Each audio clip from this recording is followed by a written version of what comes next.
Ku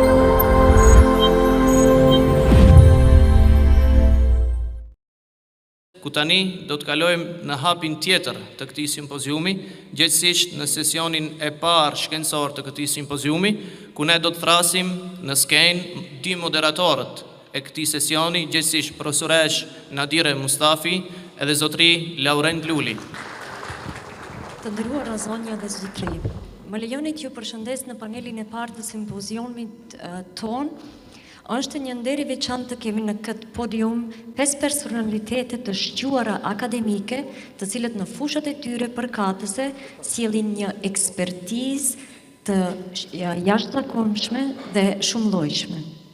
Së bashku me kolegun e nderuar Laurent Luli, do të kemi kënaqësi të moderojmë këtë sesion. Mirë po, do t'ju lutesha me shumë mirësjellje dhe që ta respektoni kohën, pasi se kjo jo vetëm shpreh konsideratën ndaj organizatorëve, por është edhe një vlerë e rëndësishme në traditën tonë islame. Tani e ftoj akademikun e nderuar Hysen Matoshin që të na paraqitet komtesën e tij me temën Xhamia si identitet i mërgatës shqiptare. Nderuar drejtues të bashkësive islame të Kosovës, Shqipërisë, Maqedonisë Veriut dhe të mërgatës shqiptare gjithandej, nderuar përfaqësues të institucioneve, vëllezër e motra.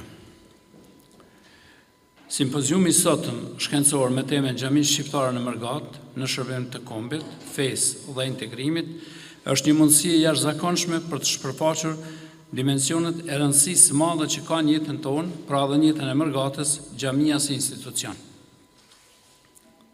Roli i saj është historik në gjitha pikpamjet.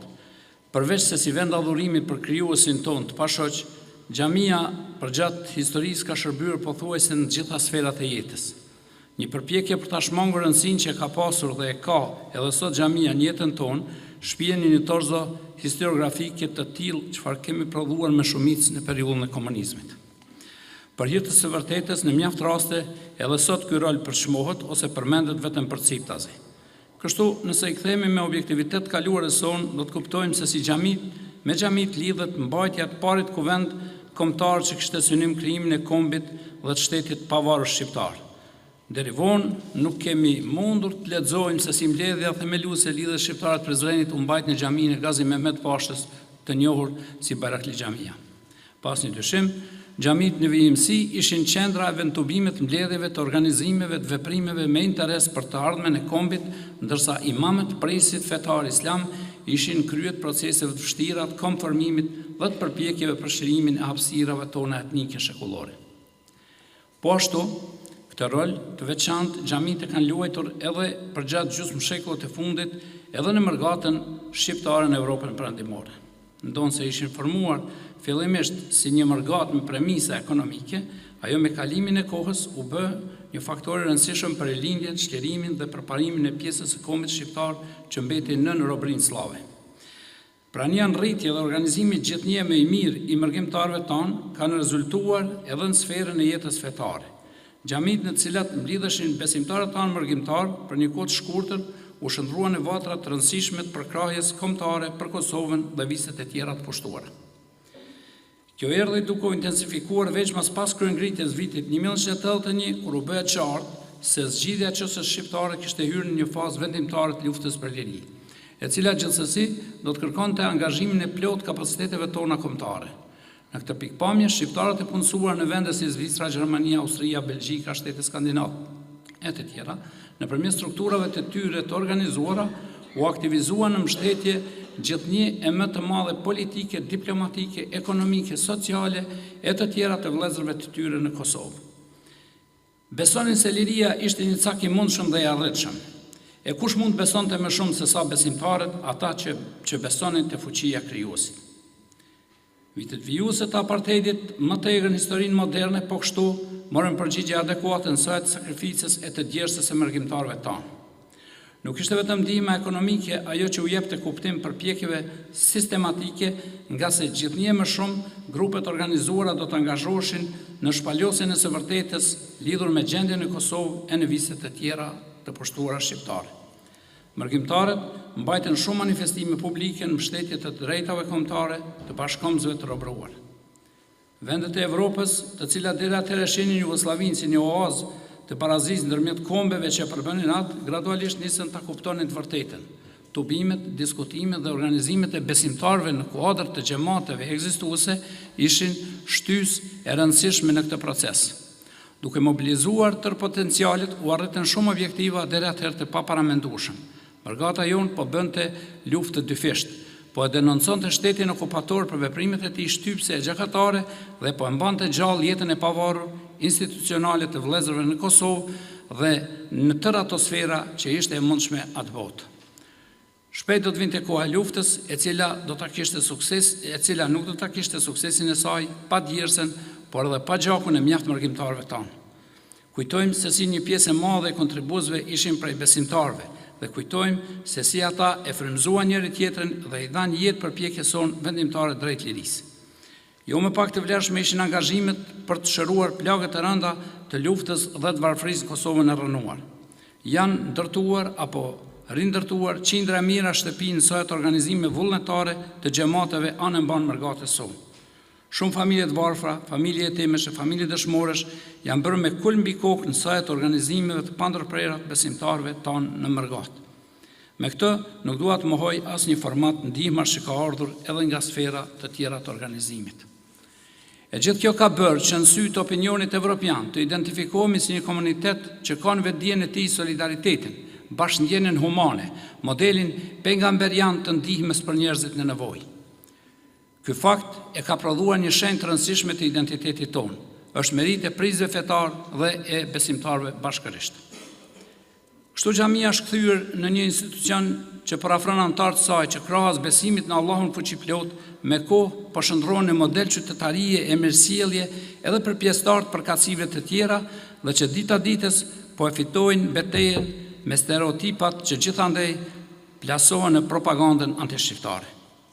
Shpreh bindjen e plotë se xhamia në mesin tuaj do të mbetet përgjithësi një faktor i rëndësishëm i kohezionit, i bashkimit dhe i veprimit për punë të mira e të mbara, për punë që do të identifikojnë shqiptarët e besimit islam si qytetarë të devotshëm në vendet e tyre të punës dhe në jetën e përgjithshme shoqërore. Marr parasysh kontekstin e veprimit dhe të jetës së mërgatës sonë në vendet zhvilluara të Evropës, konsideroj se identiteti i saj etnik, gjuhësor, fetar, kulturor, arsimor e tjera përbën një pasuri në mesin e kulturave vendse. Mo për këtë parajush shtrohet një imperativ i rëndësishëm i prezantimit më të mirë të identitetit tonë, të vlerave të tij tradicionale. Identiteti është vetdije për raportin tonë me të tjerët, për veçantitë e individit ose një bashkësi të integruar në raport me individet ose bashkësitë e tjera. Gjithashtu identiteti i bashkësive homogjene, kundruar rrafshin e përbërësve, mund të jetë kombëtar, fetar, social, kulturor, gjuhësor, krahinor, profesional e të tjera. Njëjtësimi qoftë i plot, qoftë me dominancë të ndjeshme, me akcilin përbërës identitar e përcakton karakterin e një shoqërie, përkatësisht një grupi shoqëror. Nuk do të harruar faktin se identiteti përfshin më shumë faktorë ndërveprues, sidomos kur bëhet fjalë për hapësira plurale kulturore dhe veçmas në kohën e sotme, e cila shquhet për një dinamik të lartë qarkullimit të ideve e të ndërveprimit kulturor e qytetërimor. Për këtë, në kundërshtim të plot me qasjen ekskluzive monolite, kërkohet një karakterizim më gjithëpërfshirës i identitetit të bashkësive homogjene. Ndaj me të drejtë, në çështjet avancuara shkencore, identiteti definohet si një kategori komplekse e dinamike zhvillimore. Qasjet që metojnë ekskluzivitetin e një përbërësi identitar janë anakronike dhe të padobishme. Verbria ideologjike që synon të përplas përbërësit kombëtar me ata fetar në jetën e shqiptarëve është një përpjekje për ta varfruar e thjeshtësuar dimensionin ton identitar. Këta përbërës identitar kanë bashkëvepruar që nga koha e pejgamberit alayhis salam e deri në ditët e sotme. Dashuria për atë dhejun ka modelin e saj të gjithmonë në qëndrimin e Muhamedit alayhis salam për Mekën, të cilën ndonë se u detyrua ta praktiste fizikisht, nuk pushoi ta donte për asnjë çast. Ndër përshkrimet e bukura të kësaj ndjenje të dhembjes për atë dhejun e braktisur është edhe ai Hafiz Ali Korçës, i cili sjell në mënyrë brillante nëpërmjet përjetimit të dërguarit të Allahut. Unë edhe 2 minuta i kam dhe po përfundoj pa problem. Po e citoj. Kur kujton të Meqen, Muhamet Myhtari qurk I vinin lotet e syve nga zjarri. Nuk hante, nuk pinte, që kujdesur nuk flinte, vatanin e bukur nga goja se lente. Për të mbrojtur nderin, dinin e vërtet, mentohej e qante për vatan e vet. Qante o vëllazër se shkoj vatani, u shkull nga rënjët, shkoj dini imani. Nga ky shkak nuk quhej mumin I vërtet, dikush që s'ka dhembje për vatan e vet. Fund I citatit. Nga kryemodeli ynë I jetës në këtë botë, mësojmë se feja dhe adheu janë një tërësi unike, funksionale dhe e pandashme. Identiteti fetar dhe identiteti kombëtar nuk I kundërvihen njëri tjetrit, sikurse provohet të vërtetohet në shumë debate tendencioze kohëve të fundit. Përkundrazi, ata plotësohen në mënyrë të ndërsjellë dhe kuptimsojnë njëri tjetrin. Këta përbërës identitar, fetar dhe kombëtar, figurativisht ngjasojnë me krahët e një shpendi, fluturimi I cilit mbështetet në funksionalitetin e barabartë të dy krahëve, nga se dëmtimi I cili do qoftë e pamundson funksionimin e tjetrit. Ne jemi një kombë me identitet konsoliduar edhe në sajt funksionimit të xhamisë si institucion fetar dhe të strukturës organizative të Bashkisë Islame. Përpjekjet më të mëdha lidhur me identitetin ton veçmas dalin pa në vendet ku jeton dhe vepron mërgata shqiptare.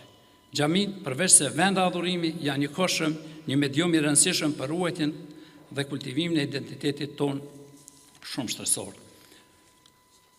Nëse doni të kuptoni gjendjen e një populli, dimensioni I jetës tij shpirtërore shehni në rënd parë faltorët e tyre. Ato janë pasqyrë vërtet e gjendjes tyre, e kapaciteteve tyre, organizuese e vepruese për të mirën e sotme dhe për të mirën e së nesërmes, e cila gjithve pa dallim na pret. Nderuar organizatorë, nderuar vëllezër e motra, duke falendëruar për mundësinë që të jem mesin tuaj, uroj që të arrini të kryeni me sukses misionin tuaj fetare kombëtar, duke qenë pjesë e integruar dhe e dobishme e vendit dhe e shoqërisë ku jetoni veproni, duke qenë shembull I organizimit për të mirën e përgjithshme. Ju falenderoj. Zoti Metoshi, falenderit. Ju lutem, do t'ju mbajmë edhe pak në skem. Tani kam nderin që të ftoj Zotin Sabri Bajgora, kryetar I Institutit për Hulumtime dhe Studime Islame, pra Mbikut, për kumtesën e radhës, me temë roli I xhamive shqiptare për kauzën kombëtare dhe ndërveprimi me Bikun për jetën fetare.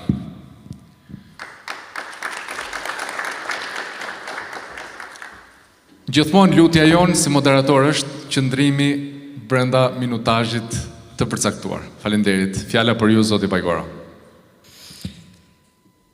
Bismillahirrahmanirrahim.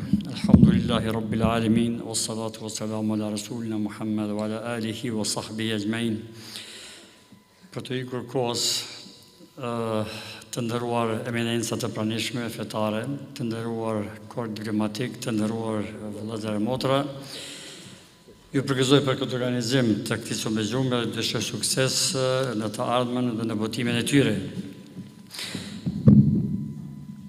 Në këtë punim modest jam munduar të drejtoj rolin dhe kontributin e xhamive shqiptare në Margatën për ruajtjen e identitetit kombëtar, në forcimin e lidhjeve me adheun si dhe me mbështetjen për kauzën kombëtare e fetare. Nëpërmjet analizës historike, sociologjike dhe fetare, kumtesa ime ka për synim të argumentoj se xhamit shqiptare në Mërgat kanë qenë qendra të rëndësishme të organizimit shoqëror, të edukimit të mirëfillt kombëtar dhe të solidaritetit. Ato kanë shërbyer jo vetëm si institucione të adhurimit, por edhe si ura bashkimi, integrimi dhe humanizmi në mesin e Mërgatës. Roli I tyre gjatë krizave kombëtare, veçanërisht gjatë kohës së luftës në Kosovë 98-99, dëshmon për dimensionin moral dhe patriotik të këtyre institucioneve të shenjta. Në këtë kumtesë, ndër të tjera, theksohet se xhamit shqiptare në diasporë përbëjnë një model unik të bashkërëndimit midis fesë, kombit dhe përgjegjësisë shoqërore, duke kontribuar në ruajtjen e vlerave kombëtare shqiptare dhe në kultivimin e një identiteti të moderuar e gjithëpërfshirës, duke mos lënë anash as identitetin fetar. Që në fillim duhet theksuar se Mërgata shqiptare që nga dekadat e parë të shekullit 20 ka qenë një shtyllë e rëndësishme e mbjetesës kulturore, kombëtare dhe shpirtërore të popullit shqiptar. Brenda kësaj mërgate, një rol të veçantë kanë luajtur edhe xhamitë si institucione kyçe të organizimit të jetës fetare, të ruajtjes së identitetit dhe promovimit të kauzës kombëtare. Në diasporën shqiptare, sidomos në Evropën perëndimore dhe në SBA, xhamitë kanë qenë dhe janë ura lidhëse ndërmjet breznive, në mes brezave, në mes vendeve të shenjta, ku feja është shkrirë natyrshëm në mendjenjen kombëtare, ku është ruajtur gjuha, tradita dhe vetdia për prejardhjen. Që nga vitet e 60 deri në ditët tona, xhamitë shqiptare në Mërgat kanë qenë shumë më tepër se objekte adhurimi. Ato kanë qenë institucione shoqërore, kulturore dhe kombëtare, ku janë zhvilluar nisma arsimore, humanitare, ndihma për Kosovën, Maqedoninë, Preshevën dhe më gjerë, dhe ku është ruajtur uniteti fetar e kombëtar përballë sfidave të integrimit dhe globalizmit. Tema në fjalë është mjaft komplekse dhe kërkon trajtim të shumanshëm, por ne këtu do të fokusohemi shkurtimisht në disa pika me interes, duke kaluar kalim thënë për to për shkak të kohës, në mënyrë që në kumtesin e plot për botim do të zgjerohemi sigurisht më shumë për të ndëgjuar këto segmente të shëndetshme të historisë sonë. Xhamitë si qendër identiteti dhe frymëzimi të vetëdijës kombëtare. Në mungesë të institucioneve shtetërore apo kulturore gjatë periudhat të mërgimit masiv, xhamitë shqiptare u bën qendra natyrore të organizimit të komunitetit. Ato jetën që i shërbyen funksionimit të tyre fetar, por shndërruan në vend takim ku shqiptarët ruanin gjuhën amtare, kulturën dhe vlerat kombëtare. Imamët dhe aktivistët fetar shpeshherë ishin dhe prisë të jetës shoqërore, organizatorë të aktiviteteve kulturore dhe përfaqësues të denjë të komunitetit shqiptar tek institucionet e shteteve ku tashmë po jetonin. Në Zvicër, Gjermani, Austri, Belgjikë, Suedi, Itali e më gjerë, xhamitë shqiptare kanë zhvilluar kurse të vazhdueshme për mësimin e gjuhës shqipe, aktivitete për fëmijët e Mërgatës, manifestime kulturore për data të rëndësishme të kombit e tashmë pas pavarësisë së Kosovës, bashkëpunojnë ngushtë me ambasadat e konsulatat të Kosovës, të Shqipërisë dhe Maqedonisë, kudo që janë në perëndim qoftë edhe në SBA. Lauren vetëm tregon pak se di që është pak si gjatë.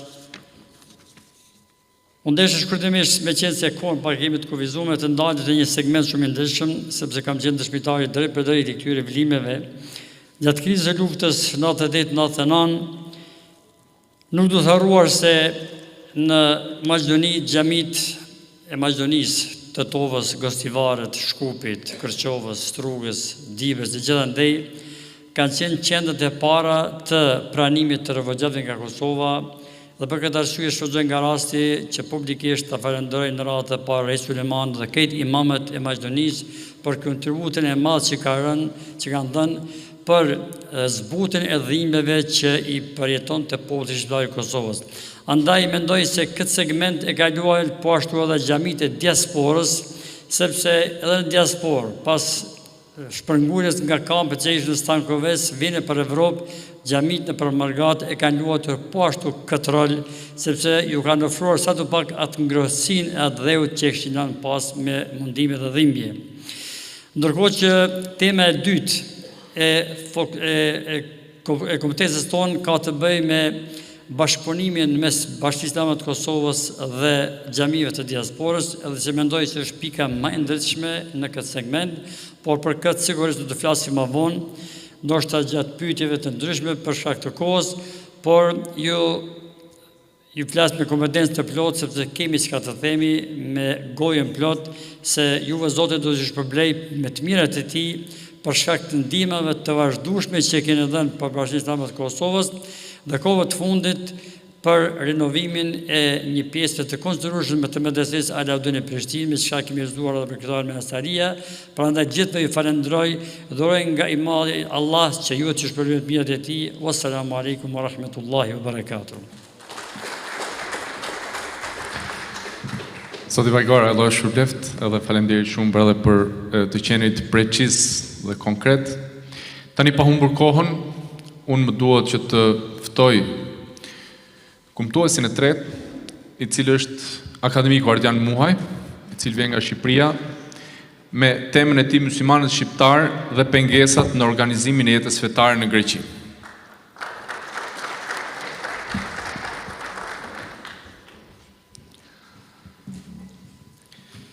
Faleminderit. Përshëndetje të gjithëve, përgëzimet për zemërta organizatorëve. Është kënaqësi me qenë në Zvicër, Zëri, është kënaqësi e përhershme dhe është mirë që të ripërjetohen këto shembuj pozitiv. Tema është paksa jo aq optimiste, pak pesimiste, por duhet të shohim të gjitha anët e jetës, qoftë ato që na frymëzojnë optimizëm, qoftë ato të cilat na nxisin që të mrim në pikën e optimizmit edhe për hapësira të ndryshme të veçanta, siç është rasti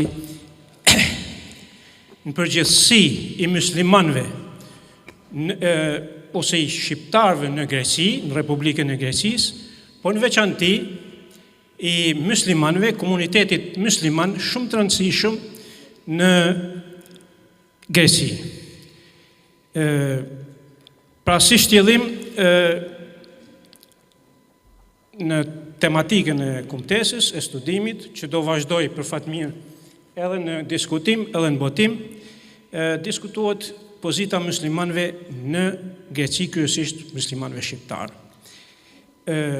Përmbledhja është që ka një diskriminim dhe këtë nuk është opinion personal, mbështetet tek të dhënat zyrtare, raportet zyrtare të institucioneve ndërkombëtare të pavarura.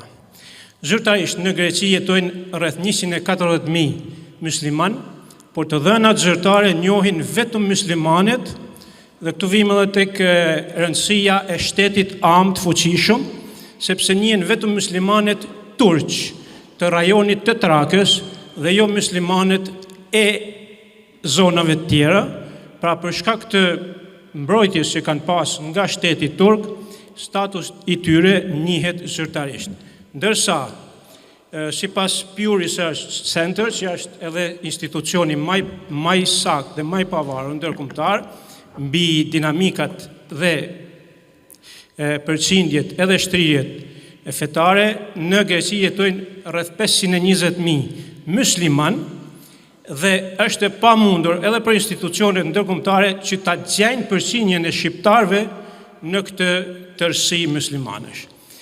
Ne e dim se komuniteti shqiptar në Greqi përbën të paktën qindra mijëra, ka vlerësime se mrin në 1 milion, dhe ishte kënaqësi që të shihnim kryetarët dhe përfaqësuesit e bashkive islame shqiptare nga Shqipëria, nga Kosova, nga Maqedonia e Veriut, nga Zvicra, nga Gjermania, nga Italia, por ku është kryetari i bashkisë islame shqiptare nga Greqia? Nuk ekziston. Kështu që kjo është fakti, do të thotë që edhe historinë e mungesës, edhe historinë e komuniteteve, minoriteteve, bashkësive të padukshme, duhet të përpiqemi që t'i vëmë dukje. Komuniteti musliman në Shqipëri, në Greqi, nuk është se nuk ekziston, është shumë i fuqishëm, por për fat keq duhet ta themi edhe këtë, jeton në një situatë kripto muslimanizmit. Ne jemi mësuar të studiojmë disa raste kriptokristianizmit, disa fshatra kryesisht në Shpat, në Elbasan, që duke qenë të krishterë për shkak të cilat ja vlen studiohet, në shekuj 18-19, ata paraqitesin si musliman në publik, por realisht ishin të krishterë.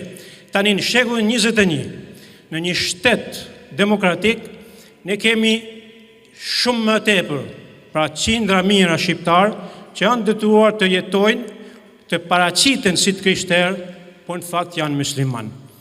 Pra kemi atë të kundërtën kriptomuslimanizmin, një tematik që duhet të trajtohet.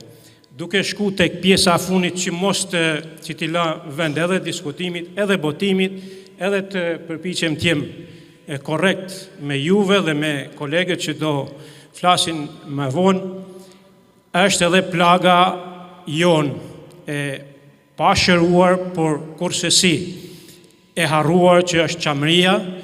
Në qamëri, pra është pjesë e të njëjtit problem, dhe shpresojmë, asnjëherë nuk duhet ta ndalojmë të shpresojmë, ku janë të dukshme vakefet e muslimanëve shqiptar, janë dukshme xhamijat e braktisura, por është i dukshëm edhe pamundësia dhe diskriminimi dhe pengimi që këta shqiptar të mund të shprehin identitetin e tyre, siç i takon një shteti pjesë e Bashkimit Evropian në një vend të shekullit 21, demokraci e zhvilluar, por që duhet të përfshijë edhe shqiptarët dhe në veçanti musliman shqiptar.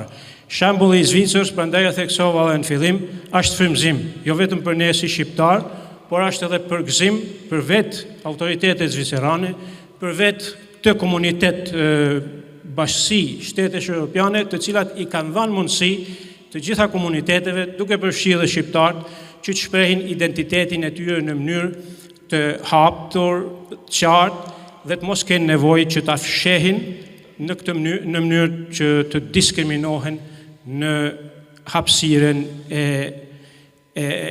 lirisë dhe drejtave të njerëzit, siç është Bashkimi Evropian dhe Zvicra në veçanti. Ju faleminderit. Shumë kënaqësi. Profesor, shumë faleminderit edhe për kohën dhe përfundimin e kumtesës tuaj. Tani unë po e le fjalën kolegës time për të vazhduar me kumtesën. Shumë faleminderit. Tani e ftojmë akademikun Mehat Osmanin në skenë me temën Xhamit shqiptare në Sanxhakun e Nishit në periudhën osmane dhe ndjenja e tyre sot.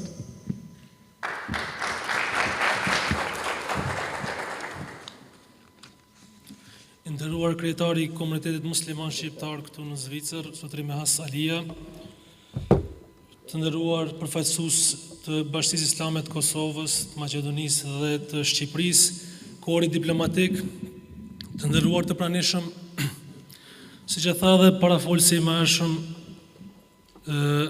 për qamërinë, dhe kjo nuk është një ngjarje shumë optimiste, pasi që kemi të bëjmë me xhami që do të cekim, një xhami kryesisht që një pjesë e madhe e tyre domethënë janë shkatruar. Unë do t'i përmendim vetëm disa prej tyre që kanë të bëjnë me Sanxhakun e Nishit. Në fakt, titulli i kumtesës pak më është ndryshuar, por unë do të bazohem në atë që e kam dërguar, po këto normale domethënë mundet të ndodhin. Tema është xhamit në Sanxhakun e Nishit gjatë periudhës osmane dhe gjendja e tyre sot. Faktikisht do të trajtoj xhamit në Nish deri në Preshevë, Medvegjë dhe Bujanoc.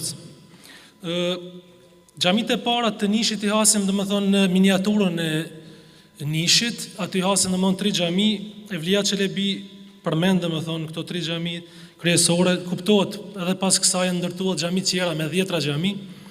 Mirë po, unë do të përmendi xhamin e Muratit parë, xhamin e Musliu Efendiut dhe e Hysen Ketudas, që kanë qenë xhamit më kryesore. Kuptohet, ka pas edhe xhami që janë të ndërtuara ekskluzivisht nga shqiptarët.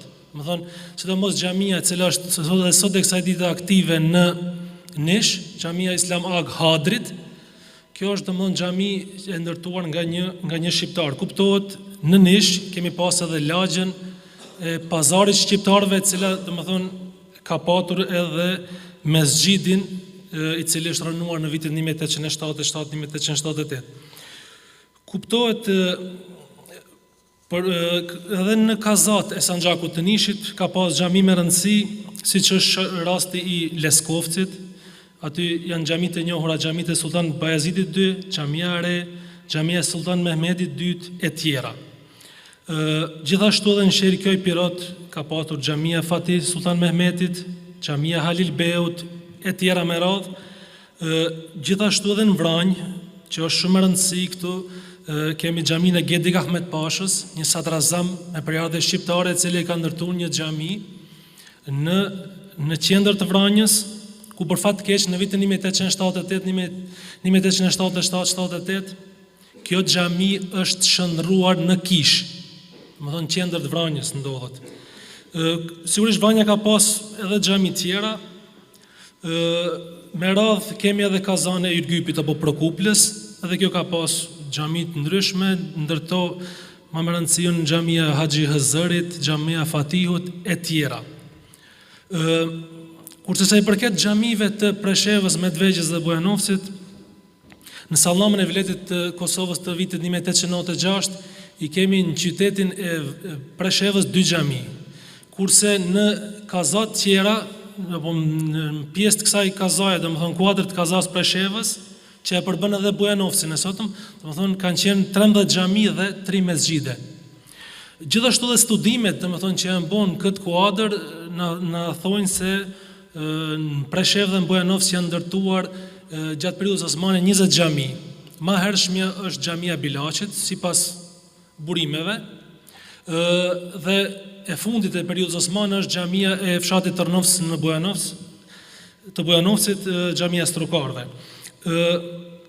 Kurse sa i përket Medvegjës, Medvegj ka për momentin 3 xhami, xhamia Sjarinës e vitit 1877, xhamia Kapitit, xhamia Topallës, kjo është më fundit domethënë që është ndërtuar.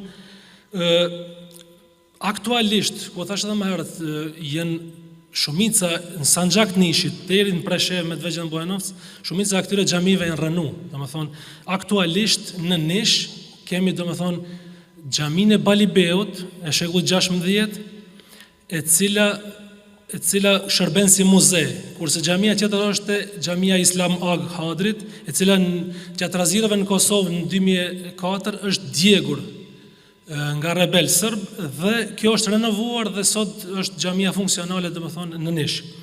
Kurse sa i përket Preshevës, Bujanovcit dhe Medvegjës, në Bujanovc kemi 23 xhami aktive dhe 2 xhami jo aktive. Në Preshevë 28 xhami dhe në Medvegjë Ceka janë 3 xhami. Tash du mund dalë në gjenezën e domethënë shkatrimit të monumenteve kulturore, është shumë e rëndësishme të përmendet këtu ligji i Vasojeviçit, domethënë një ligj i cili është publikuar në vitin 1830, një ndër nenet, se ka shumë nene që janë shërby domethënë serbët edhe malazes për të bërë dhunë edhe për të shkatruar, mirë po një prej neneve që përmendet në këtë ligj është pika ditë numër 3 ku thuhet xhamia të reja mos të ndërtohen kurse të vjetrat duhet shkatruar. Dhe si duket nga kjo pikë, serbët janë frymzuar shumë dhe me një studim thjesht mund ta shohim që me qindra xhami, domethënë qoftë në Beograd, në Uzhic, e Nish, e Këndej, domethënë janë shkatruar, disa dhe si që thash më herët edhe janë shndruar në kisha. Këtu vlen përmendet për Bujanovc, për gjendjen e xhamive, sa i përket rënimit e kemi edhe që është shumë e rëndësishme, është xhamia e Zajm Ag Vranjës, një muhaxhir. Njëjtën kohë kjo është edhe xhamia e tretë që është ndërtuar nga muhaxhirët, e para është në lagjën e muhaxhirëve në Prishtinë, e dyta në Shkup dhe e treta është xhamia e Bujanovcit, e cila për fat të mirë i kemi gjetë edhe fotografinë e kësaj dhe do ta japim edhe në botim. Kurse në Medvegjë është janë rënuar disa xhami, edhe ende vren domethënë themelet e xhamisë Llapashticës së Medvegjës. Gjithashtu e kemi edhe xhaminë e qytetit Medvegjës, e shkatruar në vitin 1924, dhe në vend të saj sot ndodhet objekti i kuvendit komunal të Medvegjës. Domethënë mbi këtë rënoi domethënë kësaj xhamie janë ndërtuar edhe kuvendi komunal. Në Leban ende ekziston objekti i xhamisë, i cili me disa përshtatje ishte shndruar në objekt banimi. Gjithashtu vlen këtu të përmendet edhe në luftën e fundit të Kosovës në vitin 1999, këtu i kemi, domethënë janë përmbledhur domethënë xhamit që janë plaçkitur dhe dëmtuar.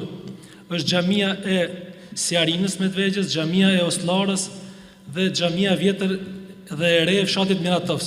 Gjithashtu edhe xhamia e fshatit Caravajk dhe Tërnavë. Këto janë xhamit që janë demoluar dhe shkatëruar gjatë luftës së Kosovës. Dhe si përfundim mund të themi se në Sanxhakun e Nishit deri në Preshev, Bujanovc dhe Medveç, gjatë periudhës osmane u ndërtuan shumë xhami dhe mezgjide. Në pjesë e tyre u shkatrua gjatë luftarave Habsburgo-osmane dhe gjatë kryengritjeve serbe, ndërsa shumica u rënua gjatë viteve 1877-1878. Shkatrimi i monumenteve kulturore në veçanti xhamive nga ana e serbëve u bë si pjesë e përgatitjeve për zgjerimin territorial në dëm të tokave të fqinjëve, në këtë rast në dëm të tokave shqiptarëve. Për realizimin e këtyre synimeve, serbët fillimisht përdorën kryengritjet, më pas shpërnguljet e dhunshme të popullsisë muslimane shqiptare, si dhe plaçkitjen dhe shkatrimin e pasurive materiale të trashëgimisë të tyre kulturore. Po ashtu projekti si ligji i Vasojeviçit dhe nënçetania e Grashaninit, si dhe përkraja e vazhdueshme e Rusisë, e cila synonte të mbronte të drejtat e ortodoksëve në Ballkan, kulmuan me suksesin e tyre fillimisht në traktatin e Shën Stefanit dhe më pas në Kongres të Berlinit. Gjatë kësaj periudhe në Nish u shkatruan pothuajse gjitha xhamit përveç 2 xhamive prej tyre që i përmendëm edhe më herët.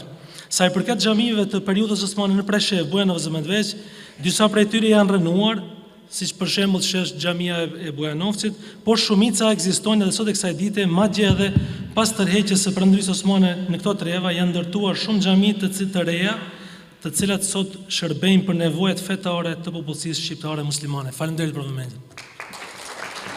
Faleminderit edhe juve, zotëri Osmani. Tani ftojmë në skenë imamin dhe akademikun ton Besim Nuzin me temën roli i UAMI në ruajtjen e vlerave fetare kombëtare.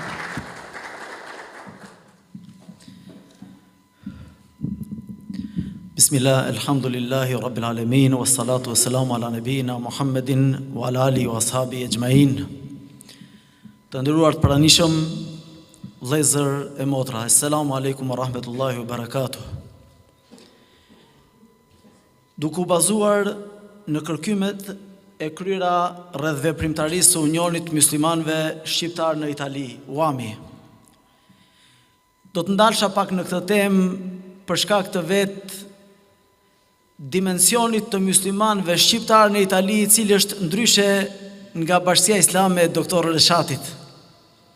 Unë kam komunikuar vetë me Doktor Reshatin dhe duke i trajtuar këtë si temë, është një temë për shkak sepse muslimanët që vinë nga Shqipëria, dhe nuk do ta lexoj shkresën, meqenëse ajo do të botohet, por do të flas me atë çfarë kam hulumtuar, edhe që të mos zgjatem. Muslimanët që vinë nga Shqipëria janë ndryshe nga muslimanët që vinë nga bota tjetër, nga pjesa tjetër, qofshin nga ato të vendeve të Arabe, të Afrikës Veriore, pra nga Tunisi, nga Algjeria, Maroku, apo edhe nga Egjipti, po ashtu ndryshe nga muslimanët e ardhur nga Republika e Maqedonisë së Veriut, nga Kosova e tjerë. Kjo për disa arsye. Arsyeja e parë është sepse muslimanët e ardhur, emigrantët në Itali, që të ardhur nga Shqipëria, vinë nga një shtet i cili kishte regjimin më antifetar në botë. Djem e vajza që emigruan duke u larguar nga regjimi totalitar komunist, që për vite të tëra zhduku dhe u mundua që të zhdukte çdo lidhje mes njeriu dhe Zotin, duke bërë që ata që nuk besonin të zhdukeshin ndjenja njerëzore, jo vetëm ajo fetare, morale, por dhe vetë ndjenja njerëzore. Ne e dim që shumë njerëz tashmë pas rënjes komunizmit shpeshherë fajsojnë muslimanët ose trashëgimin ton muslimane të ardhur nga turqit, por nuk bëjnë analizën reale të vërtet për ekzistencën dhe e problemeve tek shqiptarët në Shqipëri, e mbase edhe për shqiptarët në Kosovë dhe në Maqedoni, që është regjimi komunist që i zhvesh ato nga vlerat morale, fetare e njerëzore. Megjithatë, pas viteve 90, emigrimi në Itali i shumë për shqiptarëve, cilët numri i tyre nuk është më i vogël, po i kalon të 800.000 shqiptarë që jetojnë në Itali. Mbi ta rreth afërsisht 350.000 kanë marrë pasaporta italiane. Dhe pjesa tjetër janë ende me leje qëndrimi në Itali.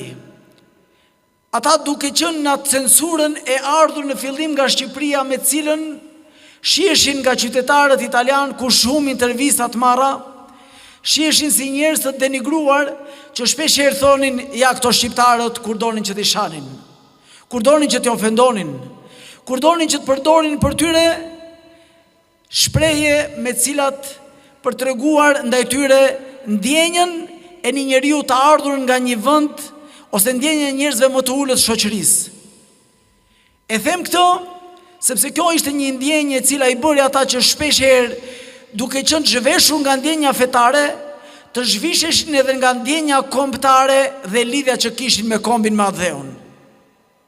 Pse se duke u ndjerë të denigruar, të poshtruar, filluan që të shkëpustin lidhjet e tyre dhe me kombin. E kjo ndjenjë i bëri ata që t'ishin me të vërtet larg çdo lidhje me vatanin, larg çdo lidhje me fen, larg çdo lidhje madje dhe me të afërmit të tyre që i kishin në Shqipëri.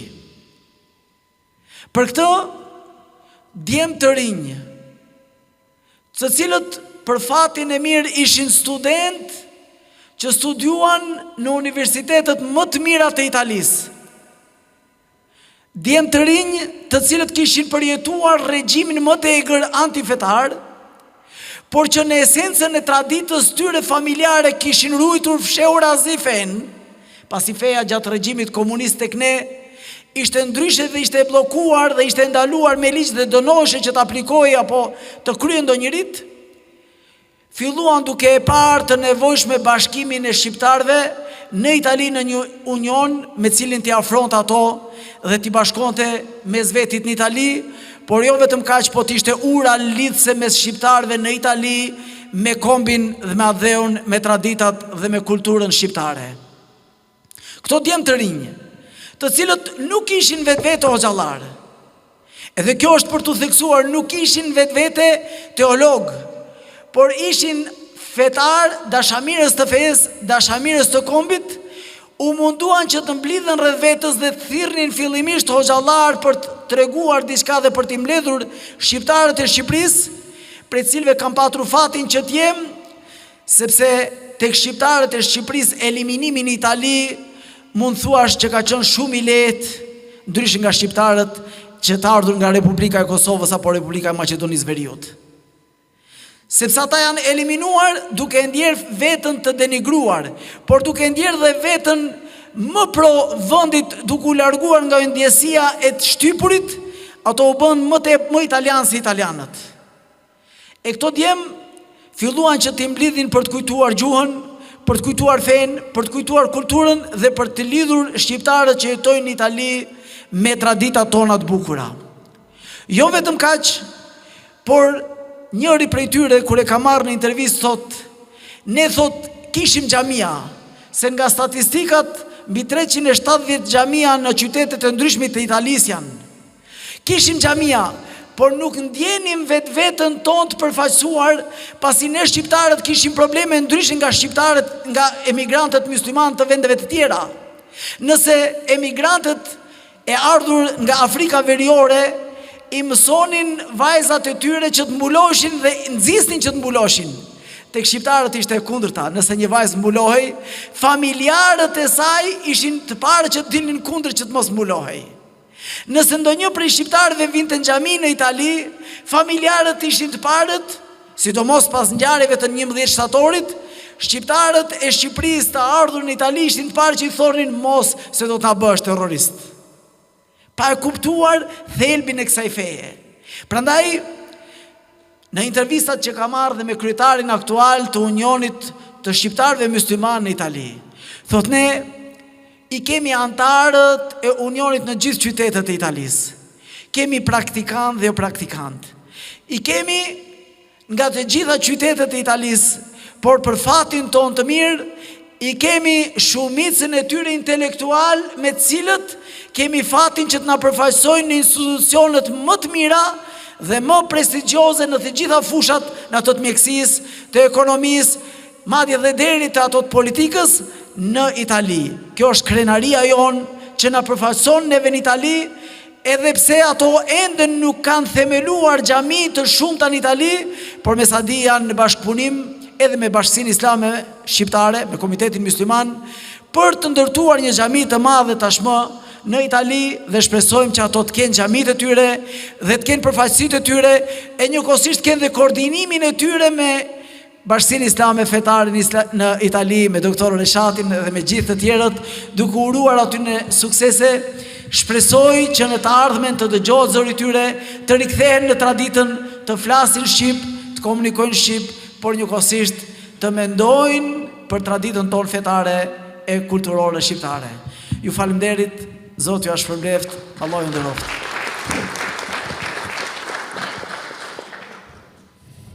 Zoti Nuzi, faleminderit për kumtesën tuaj. Atëherë tashmë ne ndodhem në përfundimin e kumtesave të këtij sesioni. Tashmë organizatorët na thonë të jemi shumë më të kushtëzuar rreth minutazhit, por që unë nuk doja që ta kalonim edhe pa marrë ndonjë pyetje rreth ju pra që jeni prezent, por ashtu edhe ne do dëshirojmë që t'i drejtonim disa pyetje për të marrë shkurtimisht disa detaje rreth kumtesave, për të shtuar më tepër kurreshtin tuaj ndaj kumtesave, të cilat me shumë dëshirë do t'i lexojmë.